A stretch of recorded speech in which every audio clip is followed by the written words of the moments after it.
Hello again, loyal patrons. This is the second Downbelow RPG developer talk recording.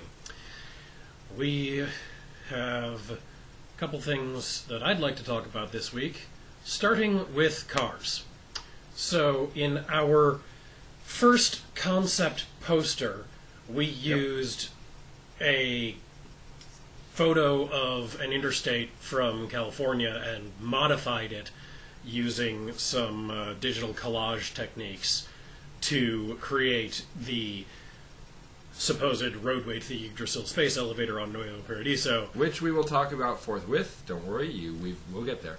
And the question that I'd like to address for people and for our own developer thoughts is, okay, so we have this concept image with cars, and then sort of a concept image of a crowded below-ground environment. But let's focus on the cars. Do people drive cars in this future? Are there still, like, primarily ground transportation type things? Are there also flying personal transport?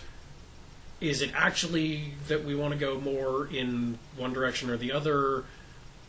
How beholden are we going to stay to that initial concept? So, okay, there's actually a lot that goes into this simple question. As with anything, there's layers upon layers here, and let's start simple. Yeah, people drive cars. Cars is cars. Let's honestly look at the technology of the automobile. It hasn't really changed that much since 1910. Fuel efficiency's gone up somewhat. Technology for building the body has gone up, basically. Cars have gotten faster. Gas tanks have gotten... Well, honestly, gas tanks have gotten about the same size. You just get more out of them. But now, the more advanced cars, they come with... Formulation of fuel has improved. But the more advanced cars, they come with cooler special features, not actual improvements in performance. The car is still a usually four-wheeled vehicle that gets you from point A to point B with reliable safety features. And really, there's no need to change that. Most developed nations at this point, in real history, not in Downbelow history, most developed nations at this point have a roadway infrastructure, not an airborne infrastructure. While many of them have better public transportation, especially within cities, than the United States of America, most of them rely on cars or trucks or other road traffic. Because of the way that this particular future came about, there's really no need to change that. A theme, honestly, is the dark side of necessity being the mother of invention, where there's no need to change the basic technology. We solved some pollution problems with gasoline. Again, even in the current day, gas is cleaner burning and less polluting than it was even 10 years ago. Right, like I alluded to, formulation, and we've got the catalytic converters. So solving pollution problems, that takes care of a clear and present issue. Working towards less fossil-dependent fuels for internal combustion engines, meaning that it's more sustainable. And why do we need flying transportation? If we need to fly somewhere, we can drive to the airport, hop on a plane that goes somewhere, and the same technologies that make cars cheaper do in fact make large airplanes cheaper, and so on and so forth. So, long story short, because there's no need for personal flying cars, there are no personal flying cars. So are we going to commit to a none whatsoever? We're not going to have... Absolutely not. Okay, so because that was the other direction of the question, is that, all right, so nowadays there's no flying personal transport, but we're talking about a future that's somewhere between 100 and 200 years off. And what about... One of the themes of Downbelow is, of course, the way that things are controlled from the outside, and having a national network that controls not only ground but also air traffic so that it's safe to have personal air transports Because one of the reasons that you don't have very much personal flying going on in the actual modern day is that it's very dangerous to get into a single-person flying craft. The reason that air travel with airlines is, at least in North America and Europe, generally far safer than travel by car on the road, is that the people who fly those large aircraft are extensively trained and certified, and you just can't get that same level of certification if everybody is supposed to be getting it. And so personal aircraft, anybody who's tried to learn to fly one knows that there are cautionary tales every time you go into those courses, that it's real easy to end up crashing yourself and dying. So let's go right back to the need. No, there aren't personal transports in Down Below. Yes, I just said that there were, and now I'm saying that there aren't. Because what do you need them for? That's the big thing. What do you need a flying car for? Do you need it for faster delivery? Great, get a drone. Drones are easier to tie into a network. They're safer. If they crash, you lose goods but not lives, and you have to replace the drone. Do you need to fly somewhere quickly? Okay, charter a jet. There are entire companies full of people whose existence is based around getting people from point A to point B. Do you need to fly somewhere long distance conveniently? Public transportation, again, the airways. The airways. Airlines exist to get people from point A to point B. Why did I just say personal flying transportation exists? Because the technology exists, and therefore it exists. It is used primarily in a legal law enforcement fashion. It is much more convenient for a fast response team to be able to avoid possible roadblocks and traffic snarls and just get into their flying car, or rather their helicopter, their hovercraft, their whatever form it takes. It exists in military applications, and it exists as the plaything of the rich, because while nobody needs such a thing unless timely response is at issue, you'll see flying ambulances, you'll see flying armored cars for bank transports, you'll see flying organ delivery wagons, you'll even see occasionally the elite courier services will have such technology. But if a private citizen has it for private use, they're probably very, very rich, because this stuff is expensive, because there's no need for it in everyday life at all. So basically we're saying that advanced futuristic style transport, such as personal flying, whether it be a personal transport drone, an advanced helicopter, whatever, still, like in the modern day, is something that is used officially or by the rich, and so basically we're saying this is one of the symbols of why things aren't as perfect as a lot of people who don't directly experience the down below state. And it's not even about perfection. It's not even about perfection. It's a thing of 50s. The 50s sci-fi movement that promised us flying cars literally because they were cool. Even back then, there was no need for flying cars at all.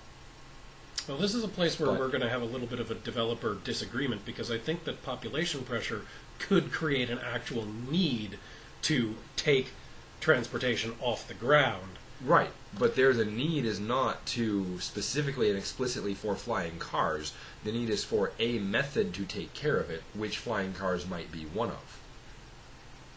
Granted. So, in cities large enough that the population density makes ground traffic unfeasible, what solutions are there going to be instead of flying cars? Skyways. Okay. Skyways could be something as similar and simple as elevated maglev trains. Maglev trains for instance, are a vast improvement because the maintenance necessary on a functioning magnetic levitation line is much less than the wear and tear on wheels.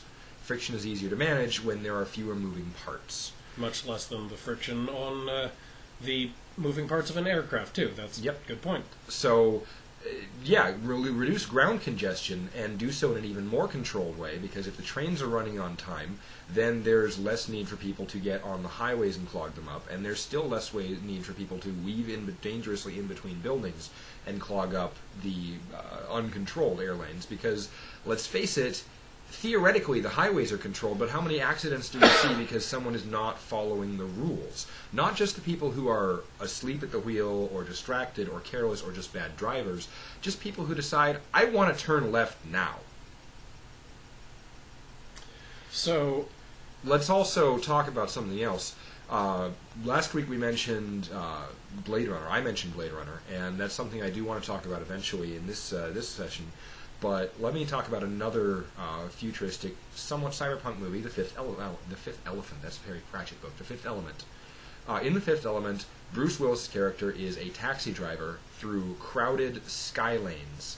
He drives a hover taxi. I don't think that car ever actually touches the ground.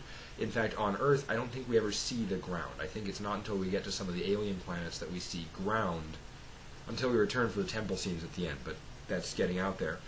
The thing is, in The Fifth Element, the society is increasingly three-dimensional. There are just layers upon layers of up. And when the society gets three-dimensional, a need to cope with the three dimensions comes in. I'm sure there are other methods as well. I'm sure there are like elevators in the buildings or so forth. But the point there is that in an upwards three-dimensional society, you need some way to change elevation.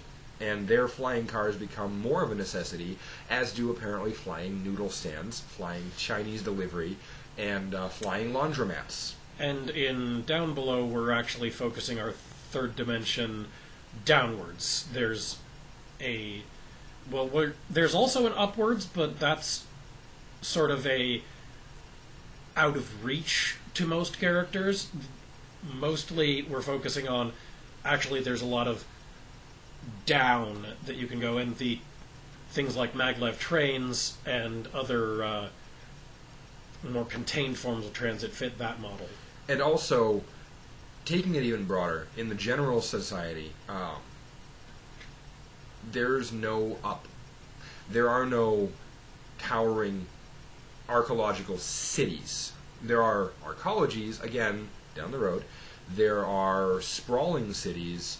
There are megacities, but we're not talking Judge Dredd, Mega City 1 blocks. We're not talking Fifth Elephant, there it is again, we're not talking Fifth Element buildings. We're not talking Star Wars Episode 2 Coruscant, which, by the way, was a fantastic cyberpunk city. And also, there again, needed the speeder traffic. And yeah, there was a little of chicken and egg. The developers there thought it would be really awesome to have personal flying transportation, and so they built a city and a planet that needed personal flying transportation to work. And so Ouroboros consumes itself, and the chicken and the egg both happen at the same time. So here, there's never been a need in the Down Below world for cities to become concentrated and vertical. The closest we get is Nuevo Paradiso, and that's one of the problems facing the city, is that it is one of the few places forced to deal directly with this issue, but in no way designed to handle the issue because nobody thought it would ever happen. There are problems that people don't realize are problems until well after the time to fix them has already passed. This is one of them. So we'll talk more about Nuevo Paradiso flying stuff possibly, but mainly about Nuevo Paradiso and the situation that it is faced with and its origins next time. For this time, that was a good setting discussion for us to have. Let's have a system discussion next. So, do you have a big system question you'd like to ask, or should I bring one up? I don't have a big system question I'd like to ask right now. Okay. So, game systems wise, here is what I would like to ask. We should talk about stuff. Okay. One of the reasons I wanted to talk about cars is because PCs will want to have their own personal transport. PCs want to have a lot of different kinds of stuff. And although we've toyed around with a couple of different ways of modeling this, it's a difficult question to say, okay, you can have this thing. We've talked last week about how we don't want to fetishize equipment lists. We don't want that to be the main thing here. But it's actually really difficult to avoid because humans are in some ways defined by their tools. Our ability to use complex tools, including language, as a tool to help us build better tools, is one of our defining traits. So the difference between owning a gun, which, yeah, we can pretty easily abstract. You have a small gun, you have a big gun, you have an advanced gun. We can sort of abstract these things and say, well, a gun has a pretty specified role in what it can do for you in a story. But something like a vehicle can get really expansive in what you can do with it. But it doesn't have to. So, here's the thing. Let's talk about what is a vehicle. A vehicle is a way to get reasonably, comfortably, efficiently, and quickly from point A to point B, period. That is all it will ever need to be mechanically. But wait, there's more. I'm sensing an objection. Well, vehicles are just one counterexample. We can pretty simply define vehicle as well. There was if a lot we do more that. I was going to go into using this as an example. I just wanted to say that the point wasn't to bring up vehicles again, because we just talked about them. The point was to bring up, but it's hard to have a core abstraction to apply to multiple different categories. I don't think so. Because, here again, vehicles are an excellent segue. Let's talk about vehicles. What do they do for us? They move us. Okay, so at the core, you have a vehicle. Your PC has a vehicle. It can get from point A to point B. What do we need to know about this vehicle? We need to know a very few core things. How many people does it transport? What level of comfort does it have? What level of safety features does it have? What social statement does it make? And is it particularly fuel efficient or inefficient? Those are really about the only things we need. Okay, maybe speed will become an issue, so let's call that 6 things. We need to know 6 things about this. We can define any vehicle simply by a number of tags. Transport capacity, I drive a van. It carries 6 people plus the driver. Boom, we are done. It has a high cargo capacity. Boom, no more need for that. Safety features. This is a passenger van. It has decent safety features. Mileage, low mileage. It is up to the GM to let me know that if I do not stop for gas frequently, I will be running out of gas at an inopportune moment, and I need to spend some successes out of our budget to make sure that I stay fueled up. Otherwise, it will be a problem I have to deal with. There's other things. Social impact. I drive a van. Is it a nice van that I could park at a dinner party and not look out of place? Or is this a junky third or fourth hand van that, despite the frame being solid, is spotted with rust and looks ugly? These are, again, potential bonuses or penalties that can give me successes or failures in appropriate things. So the abstraction I'm talking about is, rather than focus on the stuff itself, focus on what is important about the stuff. Well, the difficulty that I foresee is in trying to keep the...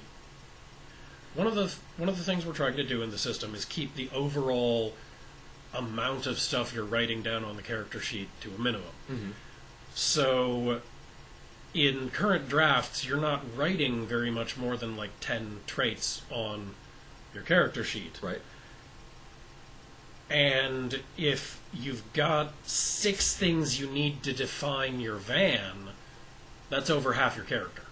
But of the things you need to define your van, how many of those need to specifically be defined? That's exactly my point. Because if you don't specifically define those things, then let's say we've got a person, 3 different characters. Mm-hmm. Character A has a gun as a trait. Right. Character B has a van as a trait. Yep. Character C has a vacuum cleaner as a trait. Yep. And with the traits of these things not being specifically defined, then when the vacuum cleaner becomes the most useful trait in the entire game, bar none, and all the other players are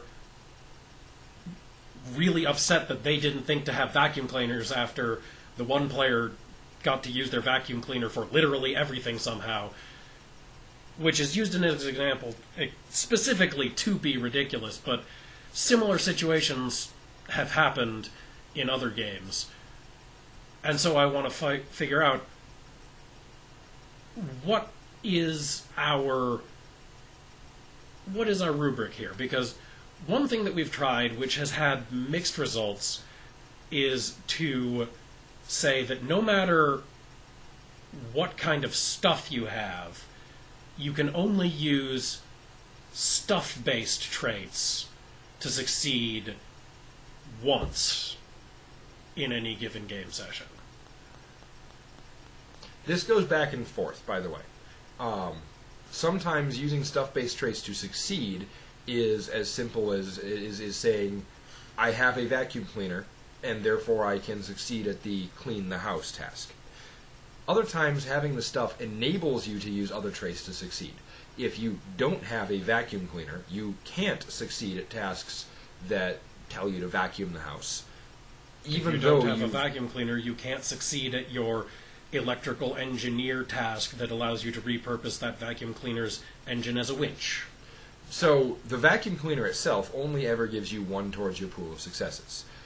Sometimes it functions as a binary enabling switch. If you have an appropriate tool, you can use an appropriate skill to perform the task. Let's use electrical engineering. I might be the world's greatest electrical engineer, but if I have less stuff than even MacGyver, I can't use my electrical engineering skill to jimmy away out of the an electronically locked cell, because all I have is non-conductive cloth on me. It won't work. I need to have the tool to allow me to use the skill, even though the tool doesn't give me a success. And the difficulty here for a GM is twofold. One, it's figuring out when is it the stuff itself, when do you want to call it the stuff itself giving you the success, when do you want to call it they can use another trait. This is something that usually, if they have another trait, they should use the other trait, but once per period, use just the stuff is okay. But the other thing that is difficult for the GM to figure out is, okay, if they're using stuff for something, at what point does that count as using it for a success? Like, does getting in your car and driving across the city count as using your car to succeed? And that's where it requires a judgment call, because the GM has to say, okay, there would or would not have been a difference between being able to go across the city while carrying what you were able to carry in the vehicle, or in the shorter time it took because you had the vehicle. If it would have made a difference to the story, then that should count as a success. If it doesn't make a difference to the story whether you vacuum this house or not, then using the vacuum cleaner shouldn't count as your success from stuff, let alone from any other skill. I say turn it around and make it player-facing. I say the GM presents the problem. The problem in this case is you need to cross the city before the bomb goes off, or before the plane takes off, or whatever. Now you take that, and instead of saying, well, players, do you have car? Or do you have maglev tickets? You just simply flip it and say, what do? That's the usual situation, and that is something that we definitely want to make. I mean, the system clearly covers that. The edge case that I'm also addressing is that sometimes players will want to do things without the GM having directly presented them with a challenge up front, and the GM has to decide, okay, does this thing that the players decided that they wanted to do, without my directly presenting them a specific challenge, does this affect something challenging that affects my story, the story that I'm telling with the players here? Which sometimes it will. Sometimes the players will choose to do something that is out of the direction that the GM thought the action was going to go, so they didn't specifically present it to the players as this is the challenge. But at those times, you have to step back and think, okay, what does this mean to the current action? And sometimes you will decide that that means something important, and so you should have them use a success to achieve that, because they are taking an alternative path through the story that gives them what they decided on. This is really, honestly, no different from any game ever. Because, let's face it, having to answer the question, why did the Ranger just moon the King, is basically the same as what we're talking about here. It's managing a different kind of resource. In this case, in the Ranger example, it's managing several resources such as respect, reputation, and number of guards that will swarm in to take you to the prison if the King doesn't somehow stop them. In this case, it's simply a matter of saying, you, the players, have agency. Do what you want. That's the whole point of the game, of any game, is that the players have agency. If the players have no agency, it becomes a tactical simulator at best, and a self-fulfilling group fantasy novel at worst. In the case of Downbelow, really, the question comes to be not so much a question of when do we have them spend their successes, but more, what do we consider problems? What do we, and I see no real difference between a problem that the PCs have decided is a problem and choose to expend some of their resources on. Excuse me. Sometimes it is long-term resources. In our continuing absurdist example of vacuuming the house, someone might expend a success in vacuuming the house, and really, they've just wasted their success. They've just wasted time, because the problem was not that the house is dirty. The problem was that you need to get to point B on time. And so they've functionally, instead of spending success, they've chosen to take one of their failures because they didn't get there on time.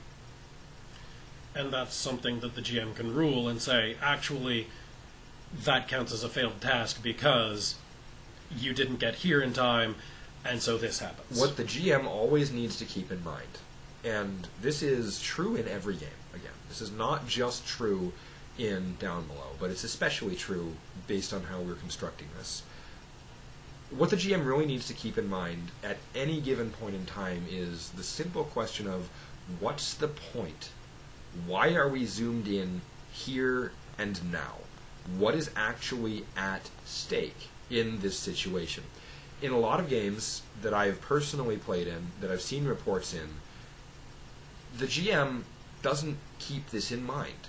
This is where we get those stories of marvelous digressions of the players wandering off to check through every junk shop in the city, forgetting that they were supposed to go to a ball, somehow managing to infiltrate and take over the Corsican underworld, and then arriving at the final boss completely unprepared, because literally no one at the table had any idea what the point was, including the DM. I'm not suggesting that everything should be scripted. Far from it. The opposite, in fact. But we're looking at this like a movie or a TV series. We're looking at this as a shared narrative.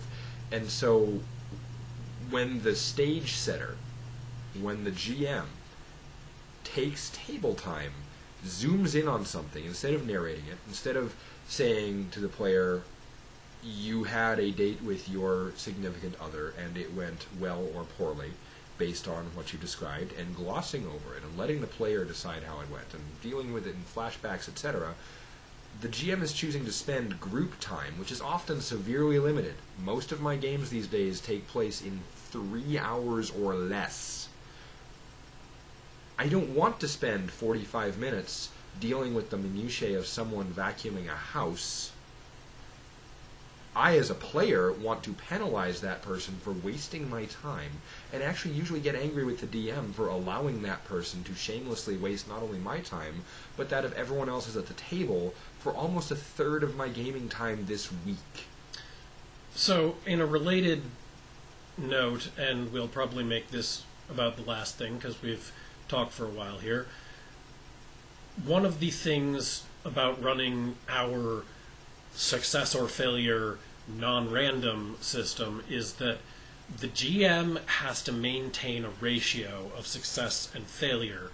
And one of the things that you should use to decide whether you are going to present something as a challenge is, have I presented enough challenges that the players haven't succeeded at yet? And keep that in mind as you decide to present your challenges, because if the players have not been faced with very many challenges yet in the current game session, you should probably face them with some more. And if they've already faced a lot of challenges, especially if they've already failed at some of them, either through choice or because they ran out of traits that they could use, then you maybe don't have to portray everything as a challenge, even if it's important to the story, because you want to save back a little bit for the really dramatic moments. We're still working out the exact balance of using traits as resources, but this is an important concept. Tension is not necessarily the same as a challenge, capital C challenge, system concept challenge. In fact, challenges are not the same thing as challenges. Again, capital C system concept versus narrative concept. And resourcefulness, using abilities, and overcoming problems is not actually the same thing as capital S system concept successes. You can present your players with puzzles, with challenges, with problems that you expect them to solve, without actually counting that against their resources for purposes of story. And basically this is why we still want this to be an experience with a game master, with a person who is in charge of being the referee for the rules and the person setting up the things outside of the player characters in the story, because having someone in that role means that there is someone who's not invested in any particular one of the characters' fates, who can a little bit more,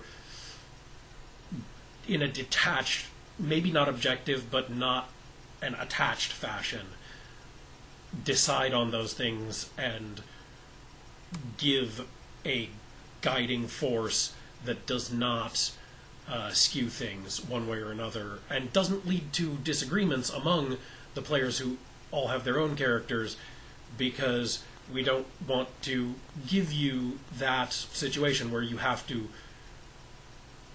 worry about the group all deciding that your character should not get what they want. We don't want to have a situation where you feel ganged up on. And similarly, let's talk for a brief moment about the ratio of successes to failures concept. Let's say that we have a ratio for medium tension scenes of 2 failures to 5 successes.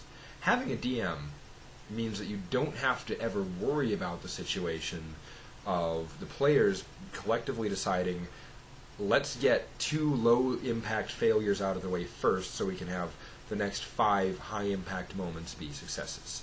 Because the DM decides in what order the challenges come up and what the stakes of the challenge are. So any player who decides, I'll fail early on because the stakes obviously won't be that low, might be in for a very nasty surprise when the DM presents them right off the bat with something that if you fail, it's high stakes. And the very last note I will make about that before we sign off for this week is, as the GM, you get to decide whether the players know the stakes up front. And often, if they're not sure of the stakes, and they want to know the stakes before they succeed or fail at the roll, that should cost them a success. Yep. So thanks for listening, and we will be back next week with more developer talk for Downbelow. That we will. I'm Ian. And I'm Steve. Have a good week.